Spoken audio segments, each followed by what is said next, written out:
So Apex Legends Season 17 has just begun and it comes with a lot of changes. But there's a brand new Apex Legends game on the horizon, which you might have heard of, the Apex Legends board game, and I was really wondering how this would play out. Well, I actually got a chance to play test the brand new Apex Legends board game in a virtual simulator, so this is what it actually looks like. So it's a multiplayer tabletop game that you can play, and obviously you get these map pieces that you can, change around and make some pretty interesting maps. And I got to play the team deathmatch mode, but in this video, let's take a look through how the Battle Royale mode works in the Apex Legends board game. So, at the moment, there's 4 legends to choose from: Wraith, Bangalore, Bloodhound, and Gibraltar. Some of the OG legends. So we start with the loot phase, where we pick 5 weapons, and we choose 2 of them. Now, looking at these, the flatline and the car is probably what I'd take in the actual game, so I'm gonna go with these. Now, obviously, they all have their own different stats that you get into, and they play really differently, but I've chosen these 2 weapons to give to my legends. So now we're gonna need some loot, so we take 6 common items and 8 rare items, and hopefully get something good. So here we managed to get a scope, a 1 to 2 times variable, which I'll put on my flatline. We got a helmet, a knockdown shield, and a bunch of consumables, which can fill up my backpack. So now that we're suited and looted, I chose Bangalore to play with, so now let's get our legend onto the map. Now we take it in turns to choose which side of the map we enter, and it will correspond with 1 epic item and an action. So that 3 times HCOG is looking good, so I think I'm gonna go in from the right side. And this looks like a good spot, because then we can go straight for that loot bin. So I get my HCOG that I'm definitely gonna put on my flatline, because it now means I'll be even more accurate at a range of 4 to 5 tiles, which is pretty good. And you'll see how this affects the gameplay later when we decide to actually shoot the enemy. So coming in from the right side, we also got the option to move too, so I'm gonna move Bangalore right next to this loot bin so that when the game starts, I'll be able to yoink even more loot. So now that everyone's entered the map, the game can start, and it's red team, which is my team, that goes first. So every turn I get 2 activation points that can do a plethora of things. I can either move around, I can interact and move, I can use some items and move, or I can shoot the enemy. So for my first move, I'm going to interact with the loot bin, and to see what's in it, I'll draw a loot bin card, and we can see I've got an epic, 2 rares, and then I can either choose a weapon or add some ammo to my current weapon.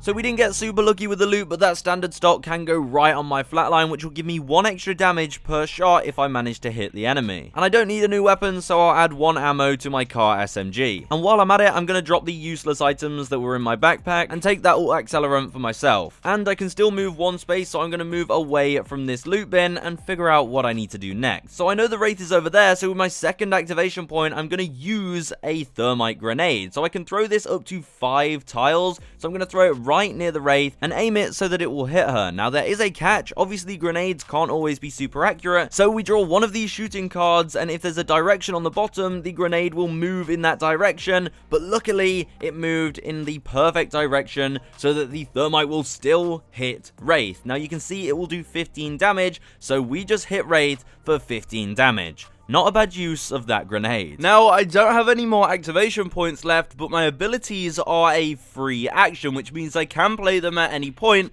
So what I might actually do is pop a smoke, which has a 2-round cooldown, but that gives me some nice cover so that if the Wraith tries to attack me, they'll be less accurate and hopefully less shots will hit them. And what do you think? That puts me in a pretty decent spot. I mean, this looks awesome. This looks just like the main game, me hiding in my smoke. Now imagine I had a digi-threat. That's what I really need. So now my teammate Bloodhound can do his turn, and then it's the blue team's time to go. And as you can see, they made a little bit of progression, but now that they're done, we're in the transition phase, which means our ability that was on cooldown now comes 1 closer to me having that back, and I get to draw 1 of my feat cards from the deck. Now this one is a special action which would allow me to move 3 spaces if I choose to activate it, or I can just use it as a rush card, which will allow me to just move 1 space for free. So it's now my turn, and I'm actually going to use this feat card as a rush so that I use none of my activation points, so I get to move 1 space, which will move me out of the smoke,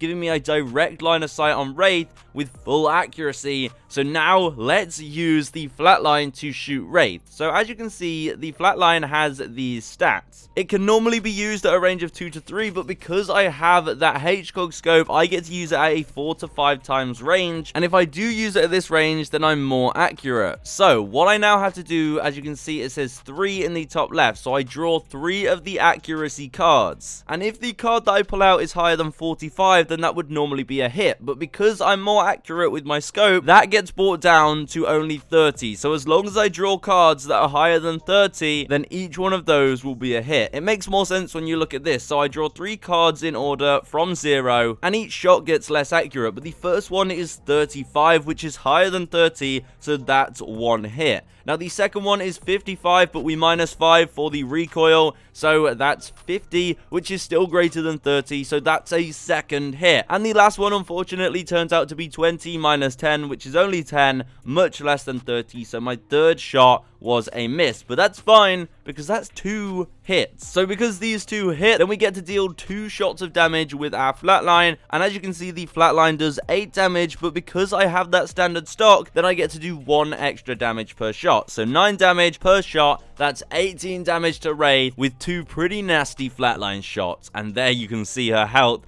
really starting to run out. So there you go. I feel like that shows a decent amount how the Apex board game actually plays out. It's actually really fun how it does feel like the main game. Obviously, you're playing a board game, you're not playing a video game. So if that's something you're already interested in and you already enjoy the playstyle of Apex or other battle royales, then the Apex board game is a really good pick. Me personally, I've never played these kind of skirmisher board games, but when I got to play it with the guys over at Glass Cannon Unplugged, I actually really enjoyed myself. We spent like 2 hours playing it, and it really does a good job at capturing the essence of Apex, which I'm sure must have taken them quite a long time to perfect. So I'm glad I had the opportunity to show you guys it and to work with the guys over at Glass Cannon Unplugged. And since I actually enjoy playing the game, it's been really easy to promote it and make these kind of videos. So if you are interested, head over to Kickstarter, because today on May 17th, it actually goes live on Kickstarter. And if you go and follow the Kickstarter now, you will get a free Lobra expansion when that releases. So if you're interested, you might as well head over to Kickstarter right now. And I actually can't wait to see how this develops. Anyway, that's that for this video. A longer one for the Bob's channel, but hopefully you enjoy going through that. It's a bit of a different one, but that's it for now. And let me know in the comments, what do you think of the Apex board game after you saw a sneak peek of it from me? And that's all for now, so subscribe.